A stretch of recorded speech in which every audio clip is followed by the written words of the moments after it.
So welcome to this fall's Environmental Education Conference hosted by TDSB and OISE. We have a wonderful morning planned for you. My name is Pam Miller, and I am the instructional leader in the TDSB Sustainability Office. Being an educational leader is already a challenging job without the pressures of global crises such as pandemics and global warming. However, the reality of today is that the climate crisis is here. And as we are meeting today, the COP26 summit is asking world nations to accelerate actions to tackle the climate crisis. On November 5th, I noticed 23 countries have made national climate education pledges, including net zero schools and putting climate at the heart of national curriculums. As educators, we also need to renew our courage and strengthen our resolve to bring climate change education to the forefront and bolster the agency and empowerment of students to feel they and society can and is making meaningful climate action. Although this seems like an impossible task, I'm reminded of the story of the hummingbird showcased on our poster, and you'll see it as our background.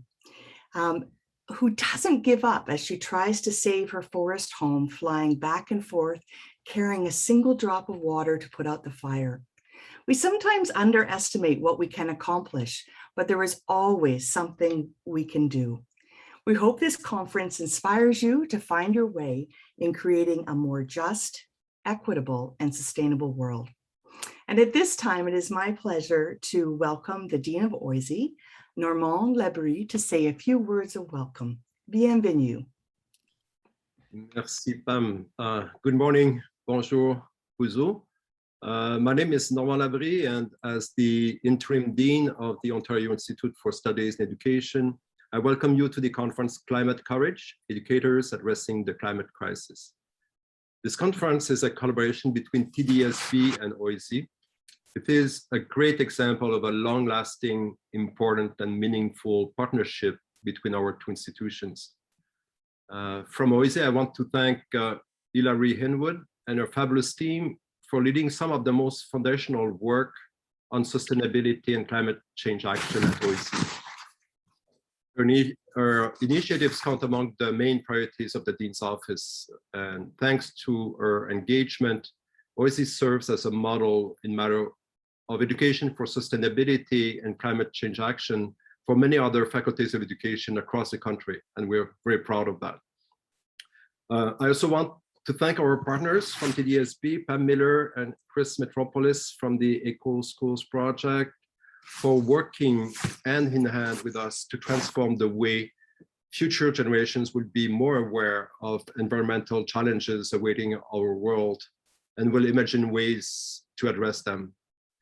Of course, we would have liked to welcome you in person in our building on Bloor Street for the conference. We truly hope that this will be possible for next year's edition of the conference. To all of you, I wish an inspiring conference, and I thank you.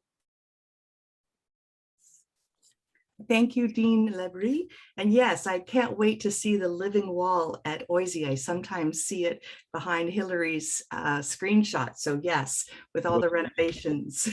Great. Thank you so much for welcoming us. I'd like to acknowledge that while we understand that land acknowledgements are contentious, we still believe in the importance of recognizing those who have come before us.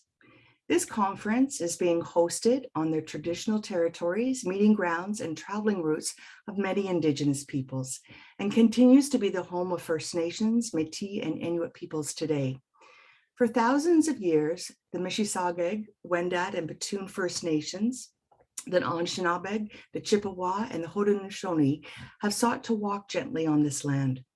Currently, this territory is covered by Treaty 13 with the Mississaugas of the Credit, but it has also been referenced in other agreements, including the 24 Nations Wampum Belt and the Dish with One Spoon Wampum Belt Covenant that you see here on the screen, which is an agreement between the Haudenosaunee and the Ojibwe and the allied nations to peaceably share and care for the lands and resources around the Great Lakes.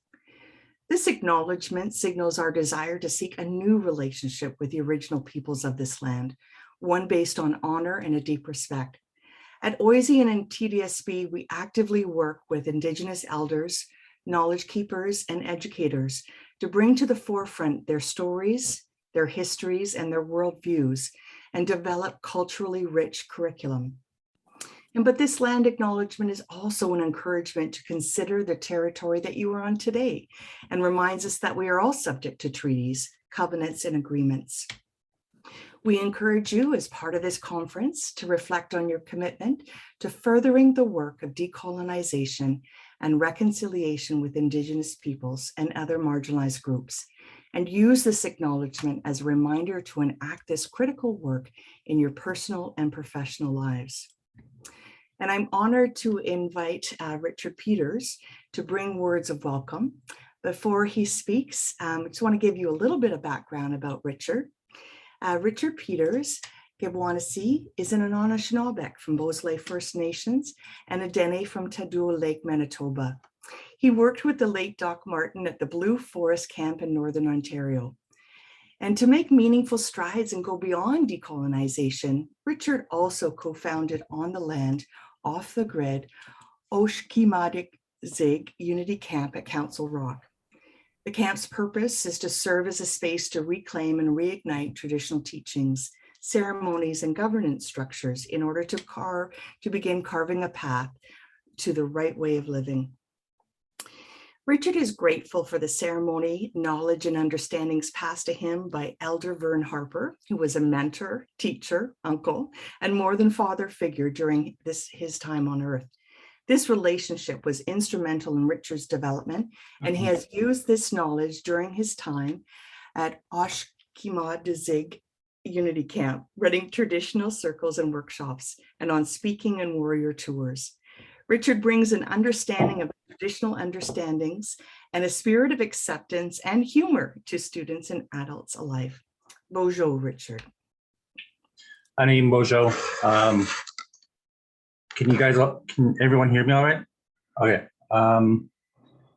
Yeah, so I just wanted to start off with a little sort of a preamble, I guess, just so that there's a little bit of understanding, I guess. So first of all, I want to acknowledge Pam for driving all the way out here to see me, to pass me this tobacco, because that was the first thing that I initially had asked, that when I do things, I like to have that agreement, because that relationship that we have, like Indigenous relationship with everything, like this is supposed to precede all else. And if we're going to establish a relationship, I want to start off in that good way, that traditional way. So I wanted to acknowledge that. Initially, I had prepared some slides, but most of the times when I do speaking engagements, I don't have slides, save for the fact that I'm learning Anishinaabe, so I may have to look off the side of the screen just to remember how to say this word. So I do have something that's just off to the side that's going to help me give it an opening. I think we need to update the website just a little bit, because that should actually be in the past tense about the Oshkimadik Unity Camp, and I didn't catch it in the email when you asked me. So that was something that took place about 10 years ago. Don't worry about it. It's no biggie. But I mean, like, that's where I gained access to a lot of this cultural knowledge in this thing that we call, decolonization and our returning to the land. So having said that, I'll just begin and not to try to take up too much time. So I guess what I'll do is I'll just sort of introduce myself in the language. And then I'm going to share this prayer that was shared with me. And then I guess I'll maybe use that prayer to highlight a few key things on something that I was going to say. So I'll start off by doing that. Bojo nija, Bojo akina nija b'madzik. We want to tago sa Gina. Ningaga kirid bangi nongom gawin up jin in the town nishna bemosi. Migo jigash katoyan jin the town nishna bemoya. Makwando dem ingita jin the tower get gok when Nora gi jin kazok nikitim banik nishna ben da winnebek.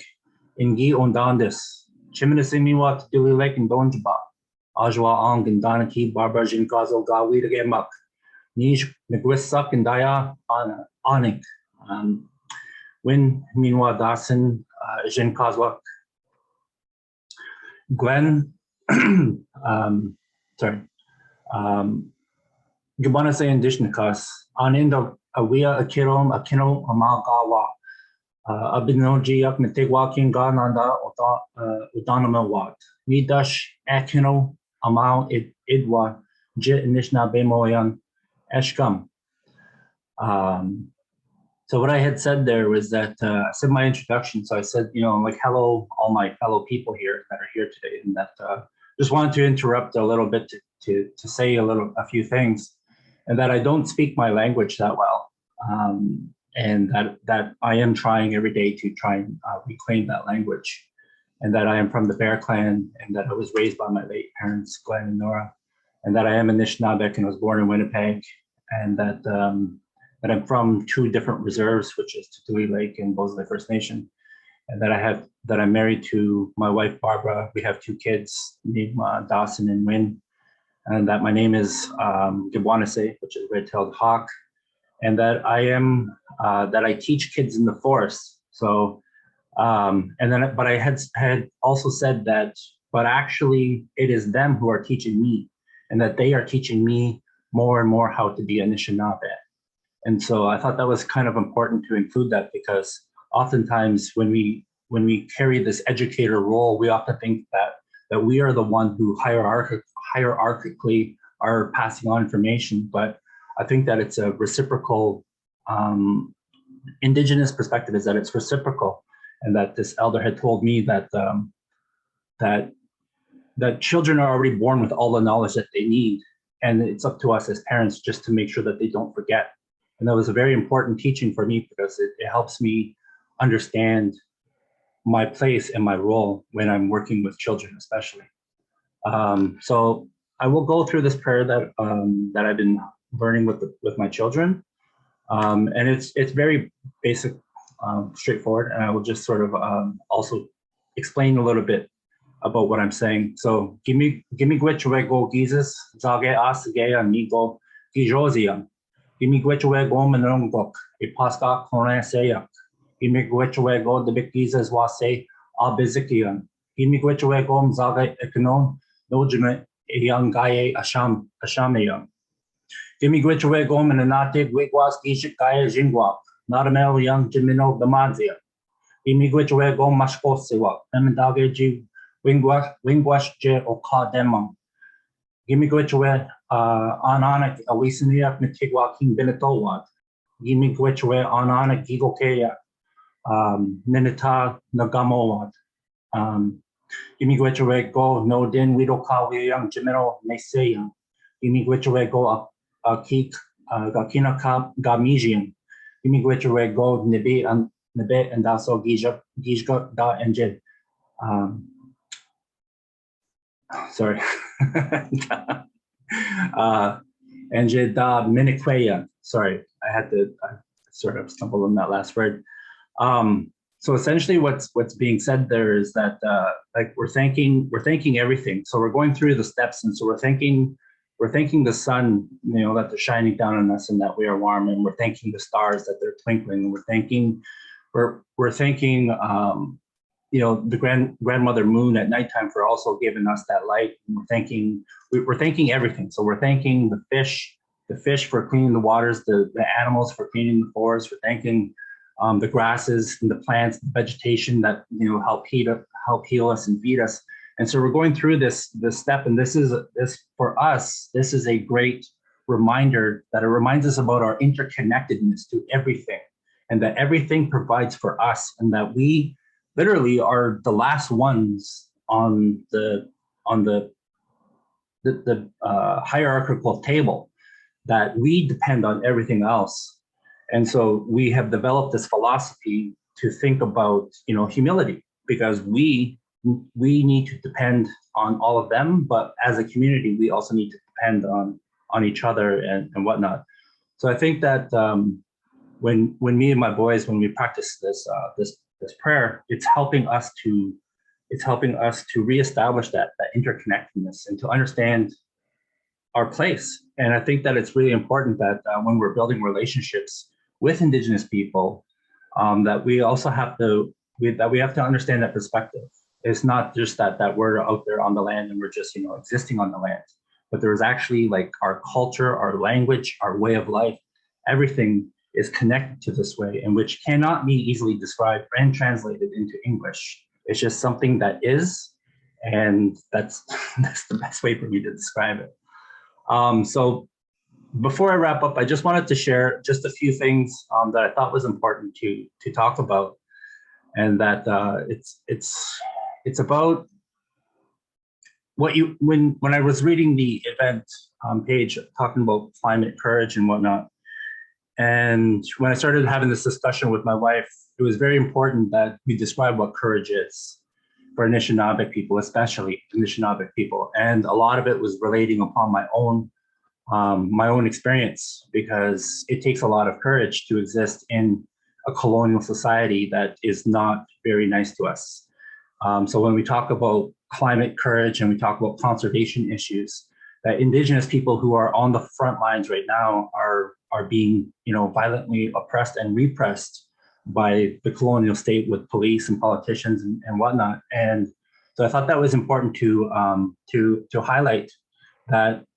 It's also important to understand that Anishinaabe way of life is sustainable.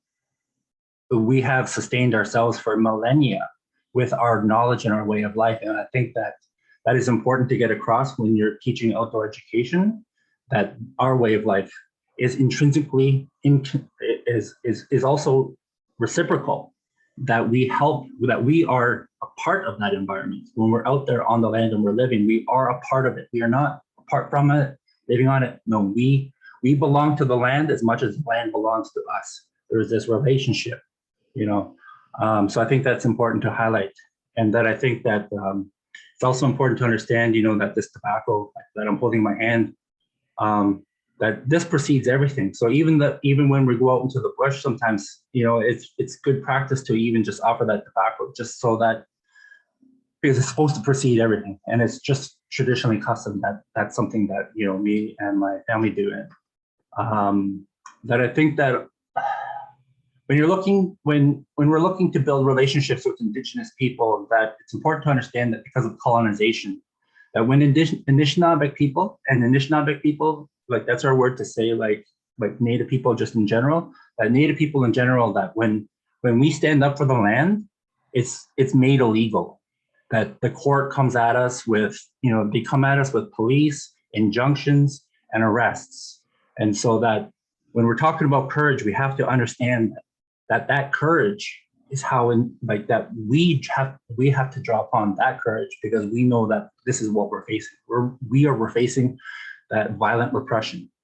And also that when we talk about sustainability, it's also important, I think, that as educators, that you interlace this understanding within sustainability, that this aspect of colonization and how Indigenous people are repressed. When we're talking about sustainability, we also need to include that, because that is a very real that is a very real consequence for what we do when we stand up for that water and for that land.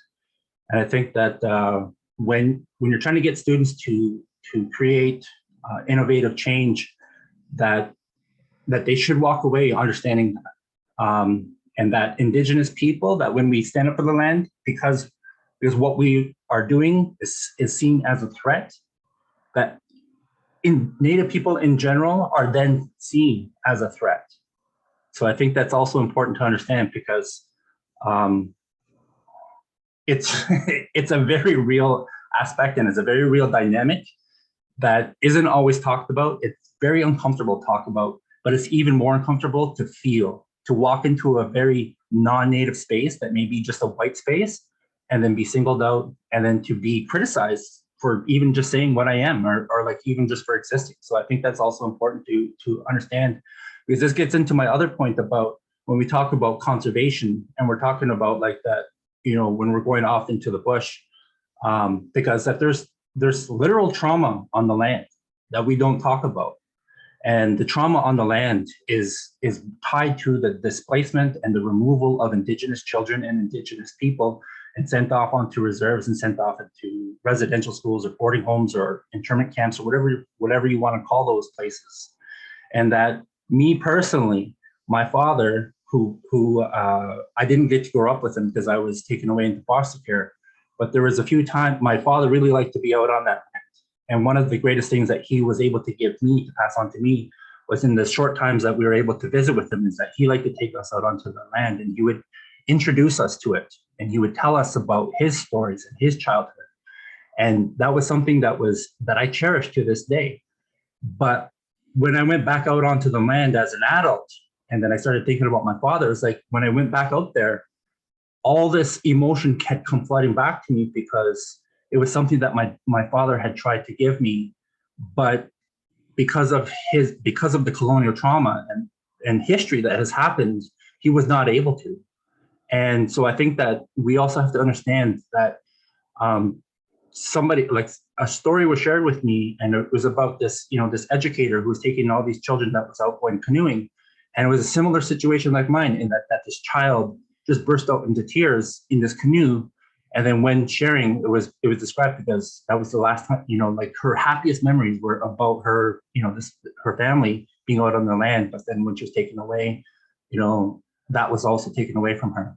So I think that it's also important that we understand, that as well. And that climate courage, I'm just going to wrap up real quickly here right now. I know that I'm sort of exceeding my time.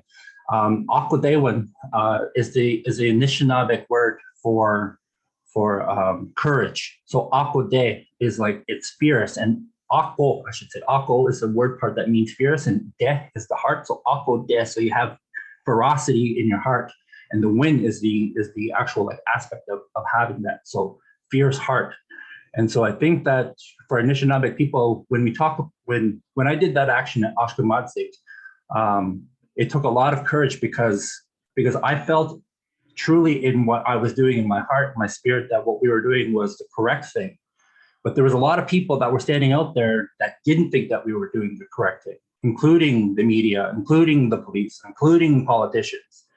And there was a lot of pushback. And despite all of that, we still did it anyways. And so I think that it's important that when we talk about this climate courage, that we draw back to Indigenous people, and that we think that, the courage for us to stand up. But that same courage is the same thing that you people are also going to have to draw upon. And you're going to be put in uncomfortable positions, because you are also going to have to be beside Indigenous people who are going to be facing repression from the outside as well. And you're going to have to come to a decision on what you're going to do. You're going to be either quiet or you're going to stand up. And for far too long, people have been quiet, and which has allowed the state to repress us continuously until now, and until we're in a situation like this. So it's going to require a lot of the Akwate inside of you to stand up and say, when you see an injustice, to speak to it, to name it, and to call it out, and to do something to change it. And so I think that that's an important thing. Also, that not only as educators, but like that somehow this needs to also be interlaced within the education in the curriculum. Because when we talk about the 7 grandfathers, I had mentioned Akwate, yes, that is courage, but we cannot talk about these things without talking about the truth. And the truth is, Indigenous people do face colonial repression on a daily basis. That truth, that honesty, if we're going to build relationships, we need to be mutually respectful, honest, and truthful with each other. And that's the only way to go forward. And so with that, I think I'll just close and say, miigwech for giving me this space and this time for talking today. Miigwech. Richard, thank you so much on behalf of all of us in the room today for your wonderful welcome and opening of this conference. Your words in terms of giving a prayer of thanks to open this conference was really welcomed, and just a lovely way to remind us all of the interconnectedness that all aspects of all life on the earth experience, and that we need to remember that as we move forward. We tend to have a lot of hubris as humans, and that notion of interconnectedness and of our connection to all aspects of nature and the living world is important. I really also appreciate your words around courage. Having the courage to stand up is something we absolutely can learn from Indigenous peoples, as well as notions of resiliency. All of these will come to bear as we address the climate crisis. So thank you on behalf of all of us. Just a wonderful opening for our conference today. We've got two great keynotes today. To start, Richard was our first, and our second is in fact Dr. Sarah Ray. So I'm just going to pop up the screen so you can see just a little tiny bit about Sarah's amazing output as an educator and as a scholar. Sarah is joining us from California this morning and deserves extra kudos for joining us at such an early hour. Thank you, Sarah, for getting out of bed so early to speak with us this morning. Sarah's a professor and she's a chair of environmental studies at Humboldt State University. It's on Wyatt territory in Arcata, California. Her work focuses on the environmental humanities, climate justice pedagogy, and climate psychology. She's the author of two books that you see on the screen right now, The Ecological Other, Environmental Exclusion in American Culture, and most recently, a field guide to climate anxiety, How to Keep Your Cool on a Warming Planet, which was on my summer reading list, and I know on Pam's as well, and we both got a lot out of it, so we can highly recommend both of these publications. She publishes and speaks extensively on the topics of emotions, climate justice, and youth activism, and is currently working on a project to help educators inculcate existential skills that students will need to survive and thrive in a climate-changed world. And that book, when it comes out, will be called An Existential Toolkit for Climate Justice Educators. That will be another one, Sarah, that we will add to our reading list. So with that, I would like to welcome Sarah to our conference today. Thank you so much, everybody on the organizing team for this conference and for everybody for attending. I'm just amazed by the numbers of people who are attending this in the middle of a Saturday. And I'm amazed at myself for being here this early, but it's dark, so I apologize. I'm a little bit dark here. Just loved Richard's opening and was also helping me tether some of the things that I want to say today to the comments that he was making as well. So I was in there in my PowerPoint too, talking about Richard, adding some Richard into there. So thank you very much. I appreciate that. I do have a PowerPoint. Hillary, would you mind telling me my time check? How much time I have? How much time do I have? Oh, right, yeah, sorry, I thought you meant I can give you a time check so towards the end. Absolutely, Sarah. And if you can wrap up by about 10:04, that would be, or 10:03, that would be great. Oh gosh, okay. I'll do my best. Give me some, do some dances or speak or something, because I'll have slides, and so I may not see things or read things on the side. I am on Wiyot territory, which is in Wiyot language. Arcata is actually called Gudini, which means among the redwoods. We're in very, very far northern California, almost at the Oregon border. We are real Northern California, not the Bay Area. That's like 6 hours south. So up in this part of California, the mission system didn't come this far. And so there's a very different relationship among natives. The indigenous peoples in this area have a different relationship with colonialism than the missionized part of California. So it's a very regular part of our daily work. And Richard's comments about sustainability are something that we are in the middle of a decolonizing sustainability speaker series at Humboldt State. And so I actually have a slide that I am bringing from one of my dearest colleagues, Katja Risling-Baldi's work on settler colonialism and sustainability. So I'm excited to think through some of the things that Richard offered us this morning to start sharing my slides. And there's my slides. Okay, I'm gonna put it into present. So there we go. Okay, so Hillary introduced us to this concept of all the things that are happening. Young people are coming of age at a time at least in the college level. So I'll speak to college students, although you all are teaching all kinds of different ages, but I think that the points remain the same. My area of expertise is at the higher education level, but I think a lot of things are translatable. And it is a nutty time to be coming of age, and I think that there's a generational shift that's happening between a generation that might have enjoyed some kind of stability to a generation that's going to experience turbulence and instability as the norm of their lives. And so that, in fact, is the norm of life, really. And so any pretense of stability might have been probably just a temporary illusion anyway. So what does it call educators to do and be in this moment? And that's really the question that drives my work. So Gus Beth's sort of famous quote here, the main purpose of this is to sort of put it on the table to educators. If this is true, what does it call educators to do? He writes, I used to think that top global environmental problems were biodiversity loss, ecosystem collapse, and climate change. I thought that with 30 years of good science, we could address these problems, but I was wrong. The top environmental problems are selfishness, greed, and apathy. And to deal with these, we need a spiritual and cultural transformation. And we scientists don't know how to do that. And I want to add, we Western scientists don't know how to do that. Of course, traditional ecological knowledge practitioners have been doing that for much longer than Western science has been around. So I want to make sure I constantly try to push back on the siloing of disciplines. It's kind of the core of what has gone wrong with all of this. So why are emotions in school taboo? I'm going to sort of move into thinking about the emotional life of our time with our students as educators. You might have some of your own reasons. What's coming to your mind right now as you answer this question? One of the main things is a Western colonial education system that really separates emotions from the mind. And that's related to a kind of colonial or enlightenment mentality that divides things up into dualisms like humans versus nature, which then has led to the disciplines being siloed. And this, as an environmental studies person who actually has my background in social justice and humanistic traditions, the siloing of the environment from human studies is fascinating. It comes up all the time. People are constantly confusing me for a scientist. And it comes up in so many different ways. And so environmental education must also walk around with these biases and assumptions being leveled at you all. This notion that if you study the environment, or if you're a student who wants to study the environment, is because you are sort of misanthropic, or you don't like society, you want to get away from the messiness of social life. You see all of humanity as sort of awful. And so I'll speak a little bit more to this misanthropic temptation, as Karen Lipton calls it.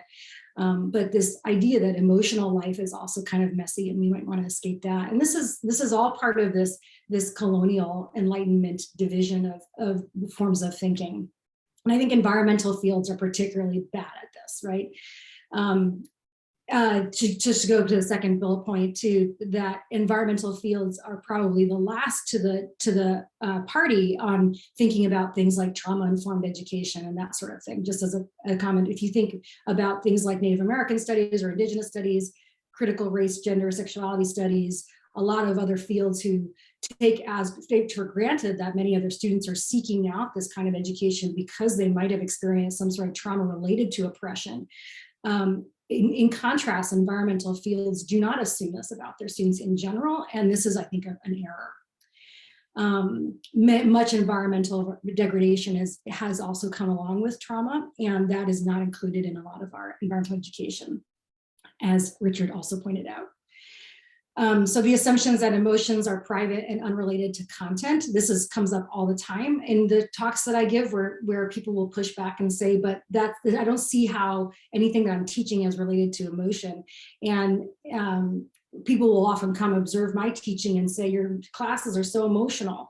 And they think this is shocking in an environmental classroom, although I think that's becoming less and less shocking now that we've seen what youth have shown us in the last few years. And then there's always pushback around teachers aren't therapists. And of course, and I want to be sensitive to the fact that there's some good reasons around cultural taxation that female faculty and female faculty of color are particularly bearing the load of the emotional labor of helping students through their emotional responses to content in classrooms. And that is not unequally divided. And so as I'm sort of trying to dismantle the rejection of emotions from the classroom, I want to also acknowledge the fact that the first people who should be dealing with emotions in the classroom are already women and women of color. So I want to acknowledge that for sure. And there's sort of barriers to bringing emotions in the classroom. One of my favorite writers on pedagogy, on liberatory pedagogy, is of course Bell Hooks. And I just want to point out that she acknowledges this. We have to somehow find some way to bring in the emotional lives of students without having to feel like we're becoming therapists. She writes, there are times when I walk into classrooms overflowing with students who feel terribly wounded in their psyches. Yet I do not think that they want therapy from me. They do want an education that is healing to the uninformed, unknowing spirit. They want knowledge that is meaningful. And to me, this helps me get out of the therapy trap. I'm not their therapist. The knowledge I have might be meaningful, and I need to be more transparent about that, how it actually has to do with them growing as human beings, not just delivering some content. This is a very different thing. And of course, studies on the neuroscience of education show how central emotions are to learning, and I won't go into that, but you can look up that research too. There's science to back this up, that emotions are central to learning. It seems so obvious. So something about demographics of Gen Z that I want to point out. Gen Z is born after 1996, I want to say. But we are now on the brink. You all are probably about to be going into the next generation. So this for me is my college students. They are unique in a unique position, and I think one of the things that people often push back on the the snowflake argument about young people, that people have always experienced difficulty and people have always had things. This generation just doesn't have enough grit or whatever it is. And I think there's interesting nuance in some of those arguments that I won't get into, but there's also they are actually in a uniquely historical moment that I think we need to acknowledge. They're the most financially insecure generation, at least in the US, and I assume this is true in Canada too. They're the most financially insecure generation. They're the first generation that will be less well off than the generation before them. This is, we won't even talk about college student loans and the neoliberalization of higher education that creates this horrible situation around student loans, but financial insecurity I'm at a CSU, which is a public institution, and we don't really, much of the time we can't even start talking about environmental issues. We are spending time just dealing with the basic security issues of our students. I mentioned this about the first generation. They're raised with unprecedented access to global networks and information, social media, and yet the studies show around mental health and youth show that they're the most lonely, suicidal, and depressed than previous generations. And I'm sure this is not news to you all. They are the most stressed, but the least likely to vote. Into the 2020 US election, that did change, but I wonder how long that will stick. Young people tend to not be very politically active, but the last few years has proved otherwise. In fact, the vast majority of young people are the ones leading the Black Lives Matter movement in the US, and also, the sort of post-George Floyd murder movements, and also the climate movement. So they're on the front lines of all kinds. The majority of the big social movements have been happening, against Line 3 and Standing Rock, and all kinds of important activist movements that have been happening in the last few years in the US have been led by young people. So this is pretty astonishing to think about. And then, of course, the models for climate show that this generation is going to experience the worst of climate change yet. And many of our young people are experiencing climate trauma now. And of course, if you think about Kyle Powis White's work on colonialism as the origin of climate trauma, climate change didn't start in industrial era. It wasn't carbon going into the atmosphere at unprecedented rates that was the beginning of climate change. It was, in fact, contact. That was the beginning of climate change, because that was a huge environmental disruption at scale. And so his argument is that the climate trauma has been happening for some time. We just need to change our time horizons about it. There are probably other things about this generation you can think of too, but I just really want to set them aside and sort of say, yeah, there's some good reasons why they might be feeling what Anthony Giddens calls ontological insecurity. And just to quote some students who have, in my life, I can give you about 1 million of these. I just pulled 2 out. The amount of emotional and mental work it takes to learn and understand systemic exploitation of people and the environment is overwhelming and incredibly stress-inducing. I'm assuming that sounds familiar to you all. These are real world issues that trigger real world emotions. If we neglect our emotions, we're lying to ourselves about the magnitude and effects on the world around us. So arguments for getting better about students' emotions. This is one of my students' Valentine's Day cards to me, and it was a collective card from the class. And I think we all have a lot of fun in our classes, despite the fact that we're talking about some grim content that's part of my pedagogy. This was meant in kind of fun and love, but it was a moment for me where we were all laughing and they gave this Valentine's to me, and I kind of had to go home and say, I think I need to rethink my pedagogy. You know, I don't think this is what I'm trying to do with my students. So, you know, this sort of existential intensity around the content around environmental injustice. This was even before COVID, of course. This is a recent study that just came out in September. I don't know if you're all familiar with this. I would really recommend looking it up. This is the biggest study of its kind around youth climate anxiety around the world. It included 10,000 surveys of 10,000 young people. And there's some questions about methodology I'm not going to get into at this point, but the initial suggestions of this report have been really stunning to think about. In addition to being the most vulnerable to climate change, young people experience more climate anxiety and eco-grief. Nearly 60% of young people said that they felt worried or extremely worried. 45% questioned said that they had feelings that climate change affected their daily lives. And 3/4 of them said that the future was frightening. Over half say that they think humanity is doomed. So you might have issues with aspects of this study, but I recommend taking a look at it. There's several videos of this study that have just come out. There was a second video on it, and then included some interviews with some more people on October 20th. A recent Pew report, this is also very recent, talked about 77% of youth across the globe saying that the future is frightening. And so you can see a little bit of division among countries there too to think about. And this study was only of industrialized nations. The other study was across global south and global north. Although again, who has access to internet to complete the study, blah, blah, blah. There's some questions about methodology there. So just what do my students feel and when they come into my class? I mean, there's a variety of what they feel, but in general, this is what I've picked up. There's no good they can do for the planet. They can only have impact.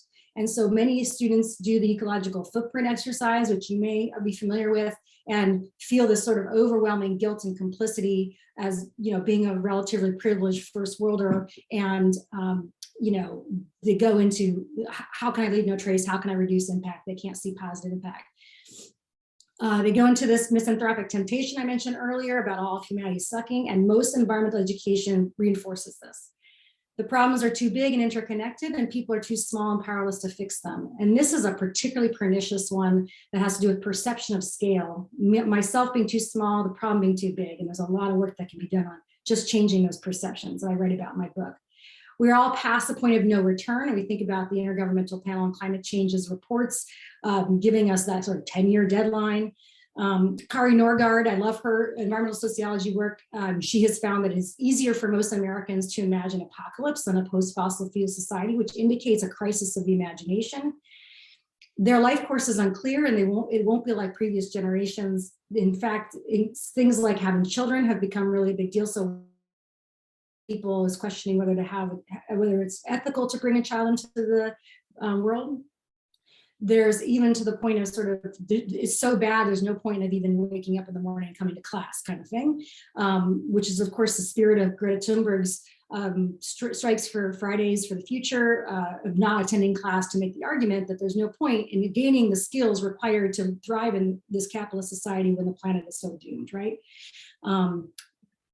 Resentment, betrayal, anger for the selfishness, denial, and delay of previous generations.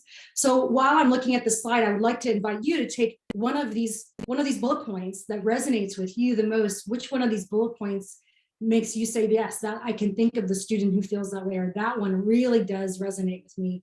And think through, what is it that your students might need to counteract one of these assumptions or these problems?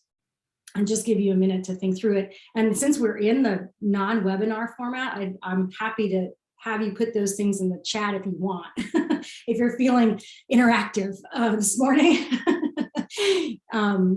What would your students need instead of this thing? What would your students need instead of this thing? And then what would you be able to do to offer that? hope, agency, interconnectedness, imagination, that they make a difference, countering apathy and doom. Their small actions contribute to larger movements, opportunities. Learning about positive things happening in the world. All are resonating as living, experiencing actions that connect them to regenerative natural cycles. Visions of a sustainable future, that's the imagination point, right? Positive actions and impacts made by other students. These are great. See that the government is doing something. Yeah, well, that Lancet report was about taking governments to actually taking legal actions against governments on human rights law that is causing moral injury to young people to make political change happen. So really a key point there, Pam Miller. Students need to connect to nature. They need time to rediscover nature. Ability to see how they can make a difference, how they have power to fix problems. They have creativity, radical change of consciousness, to return to the basics of human satisfaction, clarity, agency, stable network, new solutions. They need to see what innovators are doing right now, cleaning up the garbage island. Yeah, time in nature, let nature teach. Time, sense of purpose, apathy, making change, advocating for themselves. A chance to create their own narratives about what's happening. Experiential learning, connect to Indigenous peers, imagination regarding ways of living, hope and tools, role models. These are really great. I hope someone collects this in the chat. This is like golden right here. So you all know what you need to be doing. Okay, I'm done. That is just wonderful. I'm going to really enjoy continuing to read those. So, right, each one of these things could be a chapter in the book you write about how you're going to, right? And there's things that are missing here. There are experiences you're having with your students that this might not capture. You can write your own list, right? But this is the kind of work that I try to do in my own teaching and my own writing and thinking. What is ailing them and what's the medicine, you know? So this is something that I did. I created this very linear, albeit linear, so I can acknowledge the weakness there, kind of a journey, an affective arc, if you will, of my students' experiences through college with me in the environmental studies curriculum.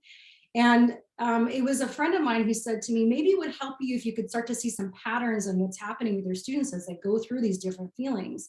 And be more transparent and explicit about how it is that your curriculum prompts some of these changes, right? So make the hidden curriculum, the hidden affective curriculum of my teaching much more transparent and maybe change some stuff, okay? And so in a minute, I'll kind of walk us through how we might do that for ourselves too.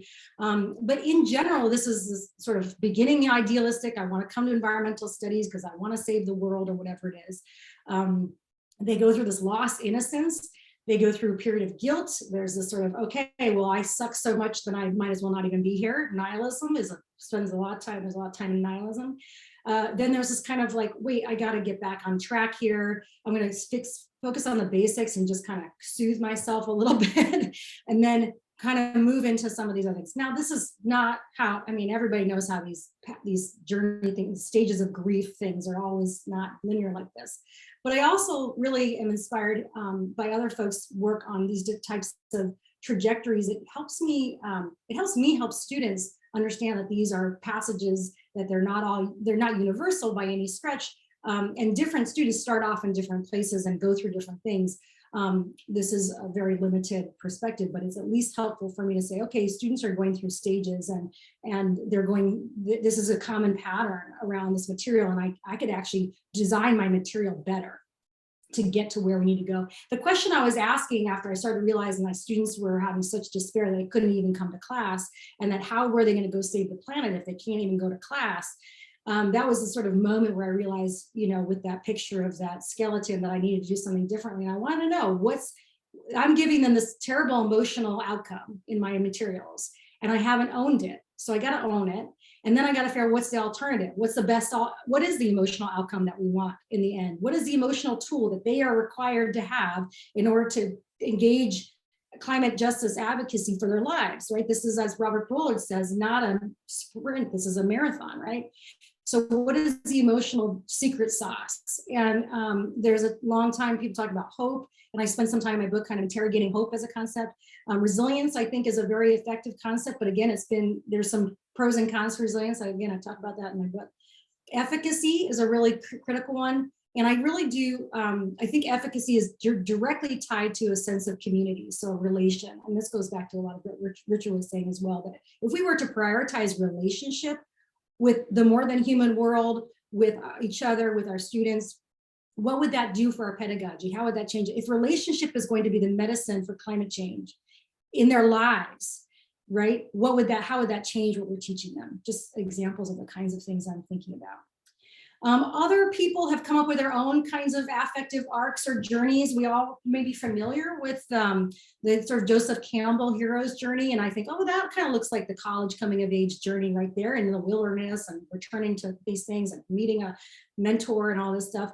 I really love Gloria Anzaldua's Nepantla image, and this is her own artwork where you have your old identity, you go through this fragmentation of the self, and then you kind of reconstruct yourself. That's another a journey image that I really enjoy too.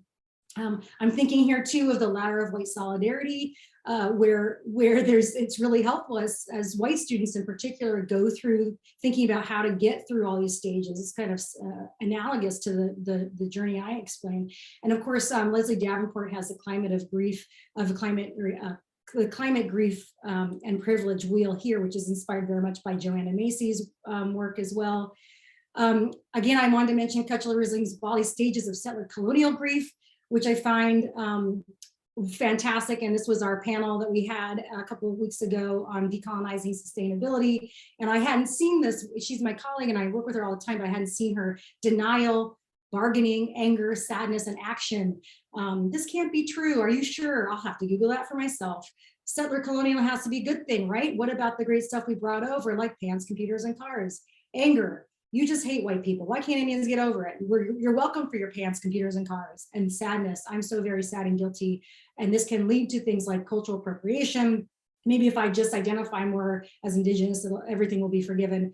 And then the sort of Cherokee grandmother complex and DNA tests, and then action. Let's get to work and dismantle settler society. It's time to give the land back, all of it. So this is, again, thinking through how identity and positionality shape through these environmental questions in our students. This is emotional stuff. There's no denying it. Some people are taking a different tack and saying we need new words for new worlds, right? The lack of vocabulary around emotions, all of the things that we just saw, those charts help us think through new vocabulary for different emotions. And Glenn Albrecht, an Australian philosopher, is spending a lot of time thinking about this. You may have heard for about 20 years or so, this concept of solastalgia that he's coined, pain or distress caused by the ongoing loss and sense of desolation connected to the present state of one's home and territory. And his argument, Glenn Albrecht, is really fabulous, I think, because he really wants to not be a psychologist about emotions. He doesn't want to personalize or individualize emotions. He's constantly pushing people to have better words that take emotions out of the DSM, that take words out of the individual, out of the mental health trap of pathologizing the individual, and constantly putting it back on how society is causing some of these things. And the root of the problem is really in a political realm. And so this division between I need to go take care of myself or I need to go fix society is really false. So he's constantly trying to pull that out. He says, actually, it's a political act to come up with these words for emotions. It's an act of community, that you are creating it to share it. If we're looking at a negative psychoterratic state, the thing that causes it is what is needed to be changed, not you. You don't need therapy. You didn't need another form of coping. You don't even need another glass of red wine. What you need is a political understanding of the cause of your lack of solace. And he talks about the other side of solastalgia is solophilia, the giving of political commitment to the protection of loved homes and places that scales from the local or global from the forces of destruction. So this isn't just some sort of like nature writing love of place, right? In a kind of John Muir model. This is a very politicized form of love of place. And he talks about the death of emotions, muicide. And when you think about the emotional wheel here, right? Like what emotions aren't being listed there that have to do with that our emotions that we feel back onto the source of our lack of solace. So, you know, just for fun, I'm not going to ask you guys to spend a lot of time on this, but this is just something you might want to do with your students. And I'm kind of playing around with it with you. Design a graphic of your own emotional journey with climate change. You can consider things like, what emotions would you add or give new names for? There's a lot of resources out there. Glenn Albrecht work is great, but there's other lexicons. The Ecotopian Lexicon is a great one by Matthew Schneider-Meyerson. There's a couple other great people out there. People out there pushing boundaries on this. It's very cool. What is your current emotional state versus what you felt in the past and what you feel like to feel in the future? How does privilege and or marginalization condition your emotional journey? How does your upbringing and culture shape your emotional responses? What feelings motivate you to serve the planet, and how does serving make you feel? Just some questions you can do, you know, if you want to do something like this with a, you know, emotion wheel is great to have in front of people so they can get more nuance, because as a Western person, I can only think of like 5 of these words. I'm like happy, sad, mad, you know, that's all I got. So some of this nuance has been really eye-opening for me. And there's a lot of theory out there that says basically in Glenn Albrecht's line of thought, if we don't have words for the emotions, then we certainly aren't going to be able to figure out how to deal with them. And then we won't be able to solve problems. Most of the people working on climate psychology are saying, you know, the crux of our problems is this alienation from nature, to go to Richard's point. And, you know, this is causing all kinds of grief and cognitive dissonance and split and existential anguish. And so if we don't pay attention to that existential anguish, we'll never know how to get out of it. So something about, I wanted to make sure I focused on the trauma-informed dimension of this work. Our emotional lives are essential to decision-making, the retention of knowledge, the capacity to build community, and of course, the magic ingredient of being able to engage in meaningful work despite setbacks. If over 60% of our students have experienced some kind of trauma, how can we integrate the assumption about where they're at emotionally when they come in the door in our teaching? How do we look at their trauma instead of not in a deficiency mode, but as a value added mode? How does their trauma actually enhance what we can do in the classroom? Which is not to say be exploitative about it, but how can their wisdom and their experience be actually part of the intelligence that is shared with the students? So this is, you know, kind of classic model of the range of resilience. There's this optimal zone of when your amygdala isn't hijacked and your prefrontal cortex is operating and your nervous system is all regulated. And that green zone is where you're able to take in stimulation and react responsibly, or react in a way that's reasonable to the situation. When we have trauma or we're triggered by trauma, as you know, that resilience zone that band really narrows a lot.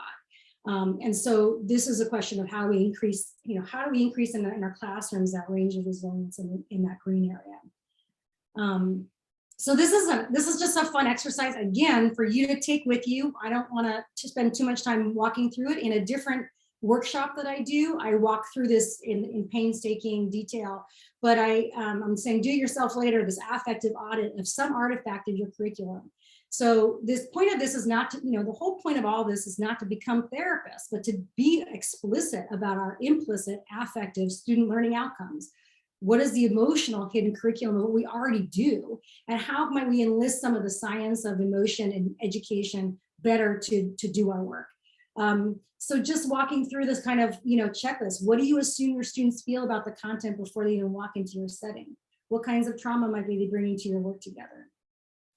Turning to your artifact, for me, it would be a syllabus. Map out all the student feelings I imagine that happens in response to all the parts of my syllabus. Use the emotions wheel or the expanded earth emotions lexicon, whatever I have at my disposal to write a list of all the things that students might experience near every part of the artifact, and consider not just content, but form. How do they even read your policies, right? Backward designing, ask yourself which skills you would desire for your students. That goes back to that other exercise where you put things in the chat. List those on a piece of paper and make sure your artifact matches your desired outcomes. Are there some emotions that are privileged over others? How might that be experienced by different students who come from different positions, right? So thinking through, not making one assumption. One of the things that I've done a lot in my early days with environmental studies is that in a predominantly white institution, which no longer, HSU is no longer, But I made the assumption that the students who are the most dominant students who spoke up the most was speaking for everybody's experiences. But increasingly, well, first of all, that was an error. And secondly, increasingly environmental studies and our university is more and more diverse. We're now a Hispanic serving institution, and we're of course a tribal serving institution. We haven't got that designation, but we should soon. So consider revisions. What would an artifact that valued collective, oh, something's happened here. I'm so sorry about that. What would an artifact that valued collective resilience, mutual aid, courage, and agency look like? All of those things that you all listed in the chat. Has this exercise made you change what you desire as outcomes in the artifact, in your syllabus or whatever it is? Do you account for processing and reflecting on the emotional engagement with this content in your time together? Do you leave a lot of open time to just, you know, be with it? Are there emotions that you'd rather enhance? What kinds of activities and methods or formats would support those emotions? What steps would you take to integrate these values into your syllabus? Not just the content, but the methods and the format.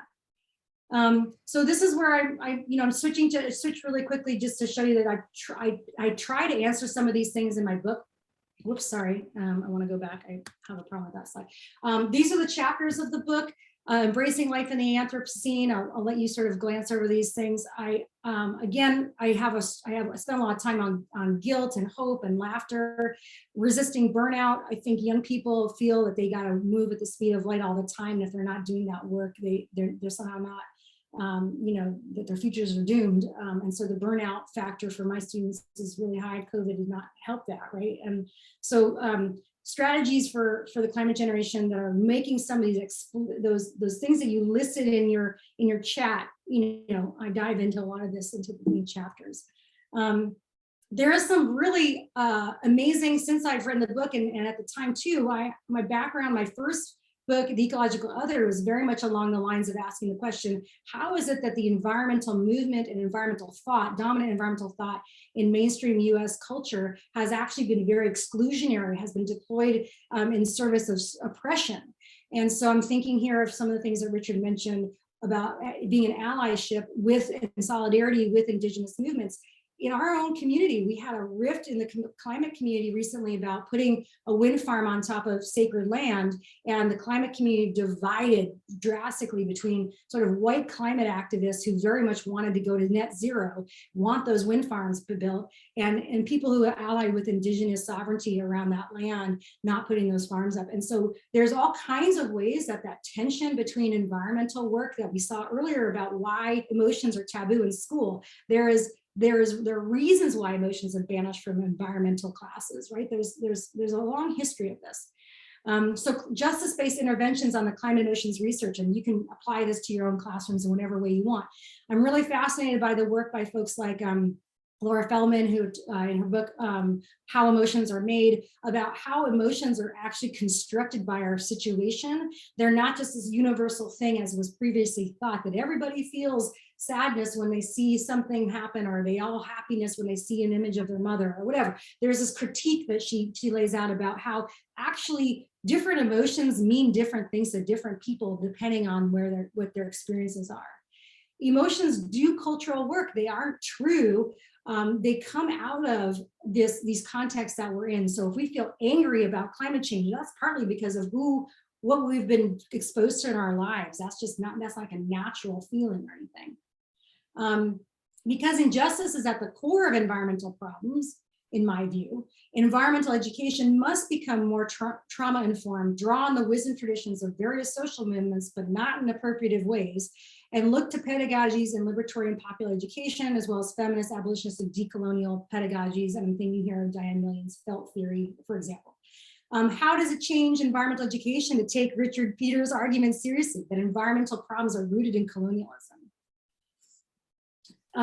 Sarah, I just want to give you the 2-minute warning. Okay, great. I'm almost there. That's great. Dr. Jade Sasser's unpublished national study of young people suggests that race and gender shape emotional responses to climate change. Young women of color are more likely to be worried about climate change than those who identify otherwise. So what does that mean for how we deal with things in the classroom? I love Mariana Tegelar's work on her climate journalism work. She writes about climate exceptionalism, and her beautiful essay, which is a letter to the climate movement, you can Google it, it's fantastic. she critiques the climate movement for constantly saying climate change is the greatest existential threat of our time, and that how thinking about how that lands on people who might have actually experienced a lot of other existential threats in their time, and that is actually a large majority of our students. A climate justice orientation wouldn't say something like that, and recognizes how climate change actually compounds and extends these forms of oppression. They're all people who are thinking about climate justice, see them all as connected. The urgency mode of climate change discourse, I want you to act like your house is on fire, makes democratic processes of including marginalized voices even harder to achieve. And so we hear all this urgency stuff, which I hear all the time from a lot of mostly white climate activists. There's a pushback by the climate justice movement around the urgency mode. You think Bayo Akamalafi's quote, the times are urgent, we must slow down. Kyle Powis White's work on climate change and indigenous time just recently, he's been writing about this forever, but it's just recently been come out in the Grit and Grist. You can find it on grist.org. He talks about how this point I made earlier about if the origin of our problems are actually a destruction of relationship, we have as much time as we need to build those relationships back. And in my own research, one of the things I study a lot is how big white environmental feelings can serve to oppress. And we're seeing this happen. This is only increasing, taking quite seriously things like ecofascism and green hate. And we think about the Christchurch and the El Paso shootings, citing climate change and trying to rid the world of the people who are wrongly using up the resources. And white people aren't doing that, right? According to that logic. Whether people are afraid of the future depends a lot on whether or not they like the past or the present, right? So this narrative of what we're living in. I won't go into all these questions, but this is one of the practices we need to help young people find and experience inner security so they can face the future without fear. This is my checklist. You probably have a very similar one. I actually had to put this one on my fridge in the middle of COVID. I was myself needing some of these tools. Are we resourced? Do we live in a story of unraveling or apocalypse, or one of progress? This makes a big difference in how we feel like getting up in the morning and acting. A psychologist will show you this. Are we constantly aware that we aren't acting alone? This goes back to the community. Do we desire a future? Do we have control over the conditions of our lives? And that's the end. And I just really love, Bayo Okamalafi's quote. I just put it there. And Robin Wall Kimmerer's, even a wounded world is feeding us. Even a wounded world holds us, gives us moments of wonder and joy. I choose joy over despair, not because I have my head in the sand, but because joy is what the earth gives me daily, and I must return the gift. And I put this up there because I use Kimmerer as an example to counter the guilt phenomenon of most environmental discourse. So that is, I will stop sharing, and that is the end of my talk. I think I got that timing. Whew, okay. Thank you, everybody, for taking the time to listen to me. I'm very honored by your attention. Sarah, oh my goodness, you've given us so much to think about this morning to start off this conference. Thank you so much. First of all, I want to be a student in one of your courses. That's my first thing, my first thought this morning. And I really love the way that you've put some strong emphasis. I don't think we've ever heard this from one of our speakers, and we've had quite a few speakers in over the years. This is our 6th conference that we've organized with the TDSB, and I don't think we've ever had a speaker highlight the importance so clearly of dealing with our emotional states in the work that we do as environmental educators. I love that you've introduced us to current thinking. You've introduced me to so many new scholars this morning, which is fantastic.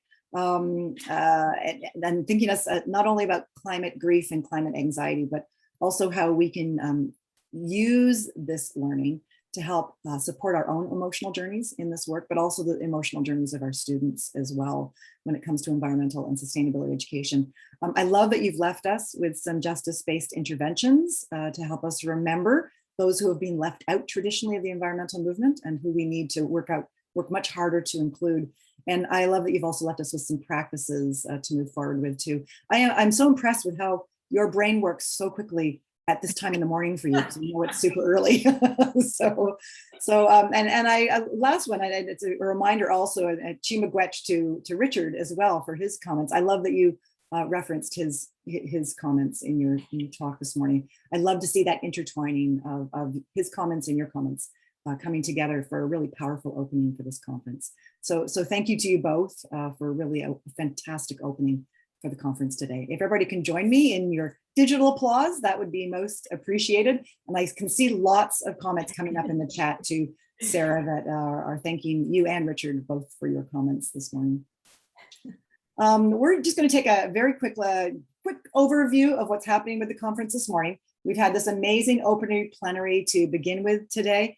We're going to take a short break at this point, a bit of a bio break, so you can stretch and maybe grab that coffee or tea that you might like to continue this morning. We're hoping you're going to come back and join us for the round A and round B workshops. We've also got an amazing eco fair happening between 12 and 1 today. It's open for an hour. We just thought for people who might have to leave the conference a little bit early, we'd open it during those second workshops. But if you're in a round B workshop, please don't feel you have to race. Just stay in your workshop and then come join us afterwards for the eco fair. And thank you very much to Sarah Urquhart for organizing the eco fair for us this year. Lots of wonderful people. And then I'm hoping you're going to feel a sense of empowerment from this conference. And we know that worldwide today, it's already starting to happen and has started to happen in other parts of the world because they're a little earlier than us and for time zones. We've got our climate justice rally happening as part of the global day of action related to COP. Come and join us this afternoon. Many of us from the conference will be out at Queen's Park here in Toronto if you're in the GTA. We'd love to have you down there, to have your voices raised, to let our political leaders know that they need to do more, that so far what's arisen out of COP26 has not been sufficient, and we need to press forward. And then finally, can I just give a huge thank you, please, to all of the people who have helped to organize this conference and who are helping to deliver information today. We've got an incredible set of workshop presenters. We encourage you to take time out of your morning to join them for that. Can I give a special thank you to Elise for being our Uber conference coordinator. She always does a magnificent job. Her attention to detail is quite impressive. Can I give a thank you to Sarah for coordinating the Eco Fair, to a huge thank you to all of our presenters and to our keynotes, as well as the people who are going to host the sessions today and the volunteers. So thank you to everybody who's made today happen. We hope you have a wonderful morning. If you have any problems, please just stay in the room. We're happy to help you get signed up for workshops if that's what you need for support. And a final thank you to our two keynotes, Sarah and to Richard today, for starting us off in a wonderful way. So have a great time in your workshops today, everybody. Thanks for joining us.